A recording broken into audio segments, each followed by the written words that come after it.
Sim. Uhum. Uhum. Uhum. É pra você. Uhum. Não falou do que é. Tem certeza que você não vai atender? Ok. Você nunca vai saber quem era. Do nada, surtada. O vídeo de hoje foi patrocinado pela EBAC. Fique até o final para ganhar o cupom que eles prepararam para vocês. Eu vou começar mostrando o look de hoje. Ninguém perguntou, mas nem sempre a gente recebe o que a gente quer. E assim vocês veem só minhas pernas. Ok. É uma calça preta com um top preto e... ok, você já entendeu. Olá, se você não me conhece, meu nome é Fernanda e você está no canal Femingos. No vídeo de hoje eu pensei em acalmar, sentar um pouco, porque aqui a gente trabalha com criatividade, né? Então, muitas vezes é um pouco intenso, uma coisa mais mão na massa. Mas hoje eu queria voltar para as raízes do YouTube e fazer um tradicional Q&A, é isso. Que é basicamente perguntas e respostas. Antigamente todos os vídeos do YouTube eram assim, pelo menos um por semana de algum youtuber que você assistia ia ser só respondendo pergunta. E era muito legal, pra ser bem sincera, eu sempre assistia esses. E daí aqui no canal eu não fazia porque eu pensava, ninguém vai assistir. Mas aqui você está, não é mesmo? E esse é o meu banco novo. Ele se chama Josuel, mas essa não era uma das perguntas, mas ele tava aqui do lado e eu achei melhor já apresentar, sabe? Então vocês me mandaram algumas perguntas lá no Insta e aqui estou eu para responder. Vamos começar. Ninguém gosta de intros longas. Marília perguntou, você ainda escreve no seu diário? Vi seu vídeo sobre isso ontem e amei. Sim, eu ainda escrevo no meu diário e eu não pretendo parar nunca, se tudo der certo, porque é muito terapêutico. Eu tenho um vídeo inteiro falando sobre isso. É realmente, assim, a minha ferramenta para a saúde mental mais poderosa que eu tenho hoje. E eu fico um tempo sem escrever, eu acabo esquecendo, mas eu sempre volto. E é isso que importa, então esses dias eu voltei, vamos ver se tem alguma coisa aqui que eu posso compartilhar. Ah, ok, a última coisa que eu escrevi foi ontem, e é coisas que eu queria para essa semana. Aqui eu tenho um post-it bem significativo do dia 22/9 que eu posso mostrar pra vocês. É uma longa história, né? Isso aqui é tipo autoconhecimento, mas vai que essa era a mensagem que o universo queria te mandar. Quem sou eu pra impedir? Então eu vou te mostrar. Tá escrito, abandone a antiga visão de si mesma. Um pequeno lembrete de que tá tudo bem mudar. E é preciso, né? Vamos pra próxima pergunta antes que eu entre num rumo filosófico inesperado e não requisitado. Ingrid perguntou, você alguma vez já enjoou de algum hobby? Aí que tá. Na frase enjoar de um hobby, tá meio que implícito de que você tem algum tipo de comprometimento com esse hobby, que você tem que fazer ele até o dia que você enjoou. Eu vivo trocando de hobby. Então provavelmente a resposta seria sim, mas pra mim hobby tem que ser uma coisa divertida, que eu sinto à vontade, então não chego ao ponto de enjoar, porque, sabe, eu vou fazendo e se eu não fizer tá tudo bem também, sem cobranças. Mas sim, gente, eu tenho tipo 452 hobbies e isso só é possível se você está sempre trocando de hobby. Mas sabe, um dia eu paro e daí daqui a alguns anos eu volto. Nunca se sabe. O bom do hobby é que você não precisa ser bom, você não precisa de nada. Você pode só fazer e brincar e se divertir. A Vivi perguntou, qual foi o último trabalho que você fez e se orgulhou de fazer? O último mesmo é esse aqui do vídeo passado, que é uma coroa que eu fiz inspirada na Kida, do filme Atlantis. Então tem um cristal aqui que é um colar, que é removível, e você coloca isso aqui. Se você não viu esse vídeo, por favor, com essa luz tá dando pra ver bem melhor até do que no vídeo. Eu fiquei muito orgulhosa de como ficou, fiquei feliz, vou deixar aqui em cima do Josuel. Mas se não estivermos falando assim de trabalho artístico, mais trabalho, as últimas publis que eu tenho feito elas bem criativas e eu gostei muito. Teve uma que eu fiz de um hidratante labial que eu meio que me fantasiei, isso lá no Insta. Era pra eu ser tipo uma ladra e ele era tipo que a joia, e enfim, foi todo um storytelling. Eu fiquei muito feliz com esse. E foi uma ideia super, tipo, ousada, digamos assim, porque ninguém pediu pra eu fazer aquilo, mas eu fiz e eu fiquei muito feliz. Mas óbvio que o auge do meu orgulho é o livro que vai sair daqui a algumas semanas. E no caso, para você que está vendo isso no futuro, pode já até estar em todas as livrarias. Meu livro vai se chamar Despertar Criativo e ele está quase pronto. Tipo, a minha parte tá pronta. Agora é realmente questão dele ser impresso e tudo mais. Mas a gente ainda vai falar sobre isso. Calma. Liv perguntou, tenho 1000 hobbies.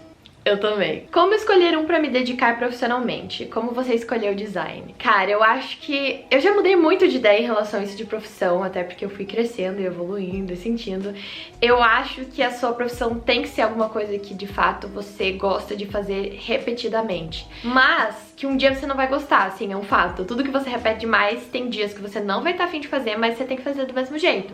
Então é bom que seja uma coisa que você consegue carregar, entendeu? E ao mesmo tempo, não pode ser algo que você invista tanto emocionalmente a ponto de você ficar muito perfeccionista ou de você, tipo, dar sua alma e se alguém não gostar, você vai falar, tipo, não, porque é sua profissão, você tem que tocar, entendeu? Mais ou menos. Basicamente, o que eu quero dizer é o seguinte: sua profissão é sua profissão, seus hobbies são seus hobbies. Saiba que a partir do momento que você transforma o seu hobby no seu trabalho, na sua profissão, você tem que achar outro hobby. É um fato. Hobby pra ser leve, pra ser uma brincadeira, então tem que ter os dois. Capitalismo, temos que trabalhar, mas eu sou totalmente a favor também de puxar de uma coisa pra outra, sabe? Achando que você gosta de fazer também não adianta. Isso é super importante e eu, realmente, o canal, eu consegui monetizar ele, eu tô conseguindo hoje trabalhar com publicidade por causa dele. Mas ainda são meus vídeos, o meu trabalho em que eu mais ganho dinheiro é a publicidade em si, é fazer o vídeo pra aquela pessoa. Entende? São coisas diferentes. Nem sempre vai ser uma coisa linear, então também sou designer, também trabalho com isso na minha empresa, mas às vezes a vida vai te apresentando outras coisas que podem fazer mais sentido. Acho que a gente só consegue na vida ir fazendo as escolhas que a gente tem no momento, ir pra uma direção e daí a vida vai nos puxar pra outra, mas pode ser melhor ainda do que a gente tinha previsto, sabe? Então, enfim, é isso. Eu sou 100% a favor de testar várias coisas. Não necessariamente o que você estudou na faculdade vai ser o seu trabalho final, e por aí vai. Se também não foi pra faculdade, tudo bem. O que me leva a outra pergunta, que é: como está a sua relação com a faculdade depois da pandemia? Ou durante, né? Cara, todo mundo, né? Todo mundo foi atropelado, os universitários, não foi fácil. Imagino pra galera do colégio, que ainda tá na escola também, deve ter sido bem difícil. Mas eu já passei por muitos altos e baixos. Eu comecei me dedicando bastante ao online, eu tava gostando por conseguir fazer melhor meus horários, eu tava lendo bastante coisa, então teve uma matéria de sustentabilidade que eu fiz ela, tipo, de uma forma bem intensa que eu não teria feito presencialmente, de realmente pesquisar e mergulhar no assunto, refletir, porque eu conseguia pausar o vídeo do professor falando e daí eu pensava, o que era muito bom. E daí teve outros momentos que, gente, foi assim a primeira vez na minha vida numa matéria que eu pensei em largar. E eu fico feliz que eu consegui não largar e terminei ela, mas foi a nota mais baixa que eu já fiquei numa média e não tem problema. Eu fiquei muito orgulhosa de mim de simplesmente ter conseguido terminar o semestre e fazer os trabalhos que eu queria fazer. E realmente eu só terminei porque eu parei pra pensar, realmente fazia sentido pra mim, aquela coisa. E pra ser bem sincera, minha faculdade fez 3 semestres em um ano, ou seja, o que normalmente seriam 6 meses passaram a ser 3.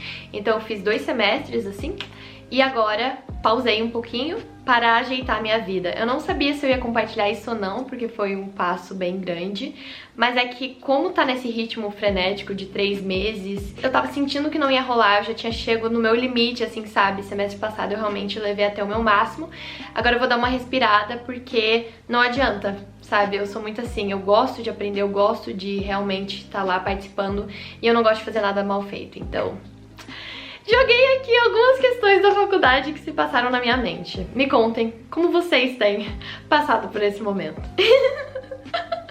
Esse usuário, Esquilinha Top, perguntou: como você consegue administrar seu tempo para hobbies, estudos e vídeos? Não consigo. Tô toda semana aí nessa batalha. Aprendi que equilíbrio não é uma coisa estática e não é tá tudo perfeito, mas é mais pra um malabarismo, que um momento esse aqui tá dando certo, desse aqui caiu, daí você joga pra cima de novo. Essa é a minha vibe. Então tem momentos que eu tô muito mais focada nos estudos, muito mais focada nos vídeos, muito mais focada na Empório. Tenho que simplesmente ir sentindo o momento, o que eu consigo priorizar, e o que eu estou tentando aprender é aprender a descansar e aprender a achar tempo para mim.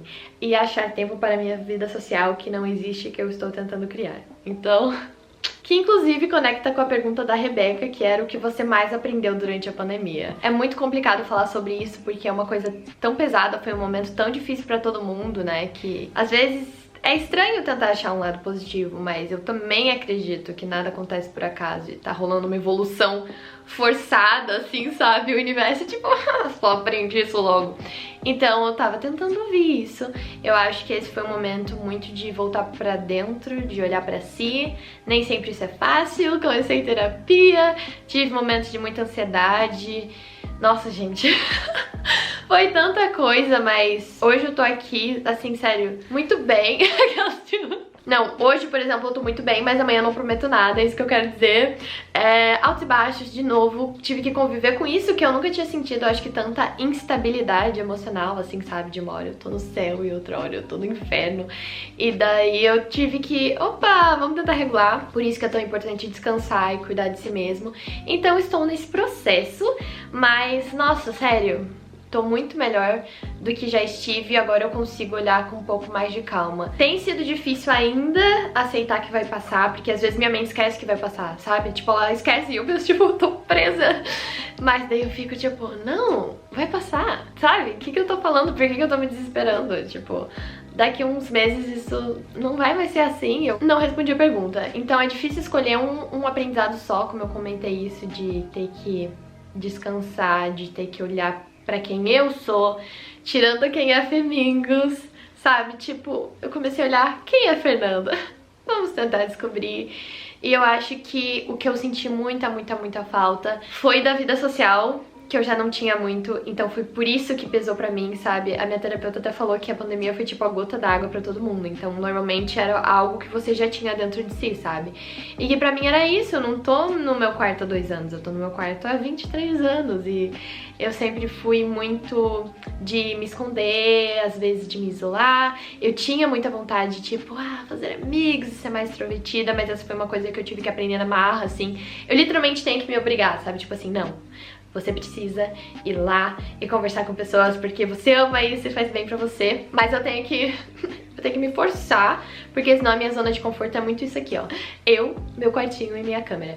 Mas então eu tenho que olhar mais pra onde eu quero chegar e olhar de verdade pra o que eu realmente quero, minhas vontades. E não as vontades que eu tinha 10 anos atrás e que ficou na minha cabeça por acaso.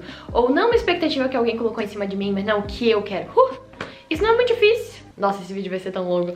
Eu acho isso muito complicado. Ouvir sua própria intuição é difícil. Vai ter um assunto no livro, no Despertar Criativo, vai ter um texto, eu espero que vocês lembrem dele, que eu vou falar sobre ser uma tela em branco. E é isso que eu tenho tentado viver e que eu tenho aprendido muito, que é assim, a gente cresce ouvindo uma história, a gente conta uma história para nós mesmos. Então, por exemplo, eu posso contar pra mim a história de que Fernanda é uma menina boazinha. E daí a gente vive de acordo com essa história que a gente conta. Então todas as decisões que eu tomar vai ser pensando nisso, sabe? Vai ser sempre falando tipo, não, a Fernanda não faria isso, a Fernanda é a boazinha, sabe? Ou você pode falar que você não é inteligente e daí você vive baseado nisso. São histórias que a gente conta e que a gente começa a se limitar. Sendo que não, a gente não é nada, a gente pode ser tudo. É uma questão de perspectiva, mas eu acredito muito que somos telas em branco e podemos ser arte. Isso vai estar no meu livro. Yuri perguntou, para você, qual é o sentido da vida? Viver. Próxima. Essa foi rápida. Gabriele Lopes perguntou, desde quando começou a ter vários hobbies e desde quando começou a ser tão criativa? Aí que está. Uma pergunta pra você. Toda criança é criativa? Eu acho que sim. Todos nós somos criativos por natureza. Eu acho que a gente nasce criativo. O que a gente faz é a gente vai crescendo e se afastando disso. A gente vai sufocando a criatividade. Mas então, desde quando? Eu sempre fui, você sempre foi, todos nós somos criativos por natureza. E a gente sufoca isso, mas eu acho que a melhor forma de responder pra você é que eu sempre tive esses interesses, eu cresci com uma mãe que é pedagoga, então ela sempre, tipo, fez atividades pra gente e colocava pra ir desenhar e pra pintar.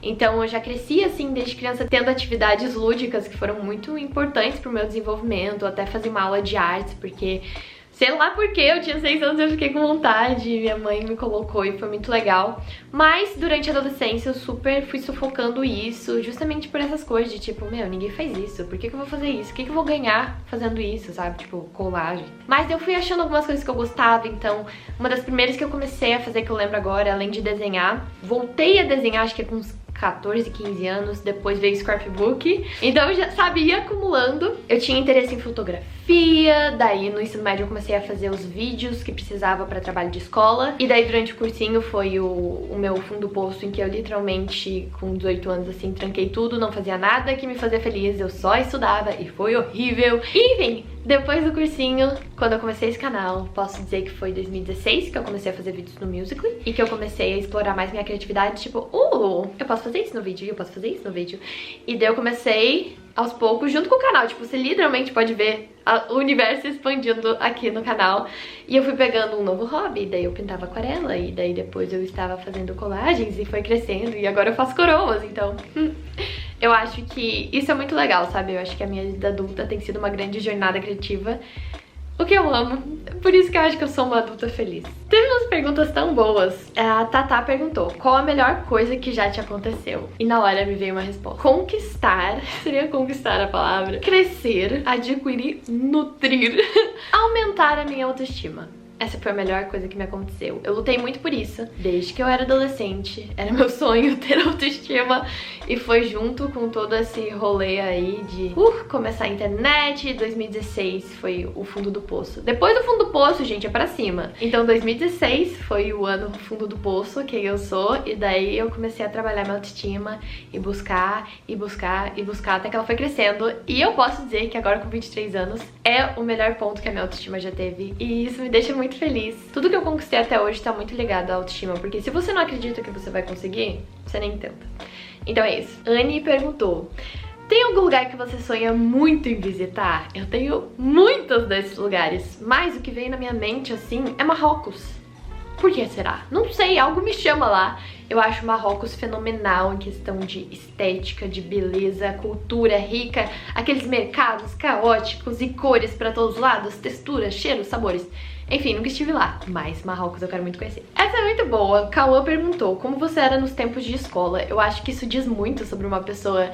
E eu já teve momentos, assim, de pessoas me perguntarem e eu ficar... Você tá tentando me entender, é por isso que você perguntou. É difícil dizer, né? Porque eu tava lá, tipo, meu olhar é parcial. Eu sempre fui aluna dedicada. Ponto. Eu sempre queria ser, sabe, muito correta, e eu levava a sério demais, eu diria hoje. Eu queria ser boa em tudo e na escola, e queria que os professores tivessem uma boa visão de mim, mas eu também queria que os meus colegas tivessem uma boa visão de mim. E no final das contas eu acho que eu era a nerd, talvez. Eu era quieta. Sempre poucas amizades, mas de qualidade, sabe, sobre isso. Então eu era sempre parte de um desses grupinhos de meninas que eram mais na delas. A gente não causava, a gente só vivia, e é isso, era uma delas. A Agatha perguntou: deixaria de ser vegetariana? Não. Ela falou: se sim, qual seria o motivo? Eu não consigo imaginar por que eu faria isso. Lauren perguntou: quais 3 youtubers criativos você tem mais assistido ultimamente? Gente, vocês também estão sentindo isso? Parece que as pessoas não estão postando com tanta frequência no YouTube, e muito dos youtubers que eu assistia ou parou de postar, ou eu parei de assistir por algum motivo, sabe? Tipo, cresceu. Momentos diferentes. Eu acho que eu já falei dela, minha youtuber favorita no momento se chama Mina Lee, e ela fala de moda, de figurinos principalmente. E eu tenho gostado muito do canal dela, e eu, sério, é um dos únicos que eu realmente fico tipo, meu Deus, vídeo novo. Eu sempre fui de assistir mais canais internacionais, assim. Nossa, eu ando assistindo muitos vídeos da Vogue. Também tem muitos vídeos que eu vejo pra pesquisa aqui pro canal, tipo, tô criando um outro vídeo, então tem vários vídeos da Barbie. Quem viu esse vídeo no TikTok, no meu Insta, por favor, minha obra-prima da Barbie, assista. Outros canais de moda que eu tenho assistido, que gira meio que em volta, às vezes eu vejo Modern Girls, às vezes eu vejo esse Hot Lemonade, não sei falar, mas é dessa mesma vibe da Mina Lee, mas ela é minha favorita do momento. E por último, então, a Makara Towers. Quando ela posta, que é bem raro, ela nunca me decepciona. Por isso também, sabe, gente, tô tentando aqui, ó, postar todo sábado, porque eu não sei, o YouTube ultimamente parece meio deserto. Vocês também sentiram isso? Comentem aqui embaixo, por favor. Não me deixem neste deserto sozinha. Mas ainda tem muita coisa boa, acho que é mais questão de eu achar. Eu ando assistindo muito daqueles vídeos separados, sabe? Eu acho que essa é uma mudança de comportamento do público em geral, assim. A gente acaba assistindo mais vídeos isolados e não tanto se inscrever para o canal de um youtuber específico, sabe? Mas eu amo quando eu acho as pessoas que eu fico, tipo, super animada pra assistir. Muito boa essa pergunta. A Gi falou: como manter uma estética na vida e na arte? Um beijo, Gi. Gente, que difícil. Eu acho que não dá. Sendo bem sincera. O que rola? Já fiquei muito nessa pira de estéticas. Inclusive eu quero fazer uns conteúdos sobre estéticas da internet, sabe? Essas que tem tipo cottagecore e dark academia, porque eu amo essas coisas. Mas eu acho que a vida real é bagunçada. A vida real, ela não tem uma estética. Eu acho que por mais que você tente, e sempre vai ter aqueles canais, né, que mostra a pessoa, tipo, o tempo inteiro nessa vibe. Eu acho que na vida real vai ter coisa que não vai combinar, entendeu? A escova de lavar privado não vai combinar com a estética. Meu copo de água, olha isso aqui. Olha a estética, olha o copo d'água. É do Homem de Ferro. Tem nada a ver, é vermelho. Vermelho não faz parte da minha paleta. Mas tá tudo bem. E é sobre isso. Então acho que tem que saber separar, sabe? Tipo, arte é arte, meus vídeos são meus vídeos. E antes eu ficava frustrada, tipo, você pode tentar realmente. Eu posso jogar fora esse copo que eu tenho aqui e comprar um outro que combine. Mas, na minha visão de sustentabilidade da vida, isso não faz sentido. Então, essa é a minha opinião. E por último, o Miguel falou, dá um spoilerzinho de algo que você pretende fazer no futuro. Miguel, eu tenho tantas ideias para o futuro, Miguel. Umas são muito ousadas, a ponto de que é melhor não falar nada ainda, porque a chance delas irem pra frente talvez seja muito pequena, sabe? E daí não ia adiantar de nada gerar um hype por uma coisa assim. Mas nossa, eu penso num futuro, eu sinto muita falta de contato humano. Tenho ideias de evento, tenho ideias de viagem com as expedições Flamingos, tenho ideias de produtos. O que eu posso te dizer é que vem aí, esse ano ainda, provavelmente em novembro, o livro de recortes 3. Eu tô pensando em algum spoiler que eu posso te dar. Vai haver um redesign dos livros de recorte. Isso é um spoiler. E claro, né, gente? Outubro, Despertar Criativo, seu mais novo livro favorito sobre criatividade. Aquelas bem humilde. Tá chegando, tá tão perto, quando você menos esperar, você vai ver a capa. Levantamos rapidamente do nosso cantinho, porque nós já falamos de hobbies, então, já falamos também sobre profissionalizar, e é aqui que entra a EBAC. A EBAC é a Escola Britânica de Artes Criativas e Tecnologia, que é uma grande parceira aqui do canal. Já falei muito de workshops e eventos online gratuitos que eles vivem propondo, e hoje vim falar então dos cursos online, porque eles são uma faculdade presencial em São Paulo, mas tem muito curso online em várias áreas, então tem design, programação e data, audiovisual, games, marketing, software, negócios. Também sei que tem de arquitetura, então design de interiores também. São vários cursos, tem coisas bem nichadas e específicas, o que eu acho super legal e importante. UX design, que é uma coisa super atual, uma área que vem crescendo muito. Então, caso vocês queiram se inspirar, conhecer algo novo, talvez fazer um curso para se profissionalizar ou enfim, para começar a entender desse universo, porque como vocês sabem, eu apoio demais a gente ir para os ramos criativos, sabe? E descobrir do que a gente realmente gosta. Então eu espero que de alguma forma possa ajudar vocês. Aqui mais algumas opções para vocês darem uma olhada, mas eu vou deixar o link aqui embaixo na descrição. E por lá vocês podem conferir tudo. Então aproveita que eu tenho um cupom chamado FEMINGO150 para você que quer ir testar um curso, ganhar R$150 de desconto na hora de se inscrever. Muito obrigada, EBAC, por mais uma vez estar apoiando meu trabalho, apoiando minha criatividade. Eu acho uma instituição incrível e ainda mais, né, gente, focada em criatividade. Eu espero que vocês tenham gostado desse vídeo, de conversar um pouquinho comigo, porque eu amei falar. E, enfim, é muito bom, sabe, dar uma atualizada, o que tem acontecido, o que tem se passado. Amo saber quais são as dúvidas de vocês, porque daí eu consigo saber o que falar, sabe? Me guiar um pouco, então mandem aqui já nos comentários desse vídeo perguntas para um próximo, porque daí, sabe, se dando certo esse vídeo aqui, já faço outro, porque eu adoro. Pra mim é super bom poder fazer esses vídeos só conversando, e eu acho que pra quem é aqui do canal de verdade, sabe, é muito bom também ter esse momento de conexão. Enfim, gente, vejo vocês com mais novidades no próximo sábado, 11 da manhã. Por favor, contem para os amigos, liguem para eles se for necessário. E é isso, vejo vocês nos próximos vídeos.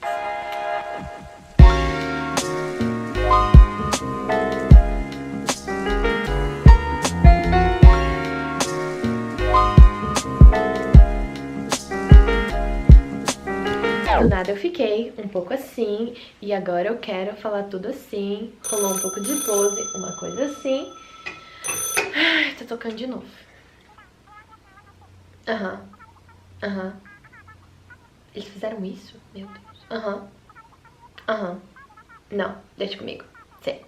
Pode deixar. Não era ninguém. Eu amo que é um telefone fantasma, né? Ele não tem, tipo, nenhum tipo de conexão com a linha telefônica. Enfim, os jovens de hoje em dia nem sabiam, né, que telefone precisava ter cabos. Loucura. Então, certo, alguém acredita. Mas vive dando engano.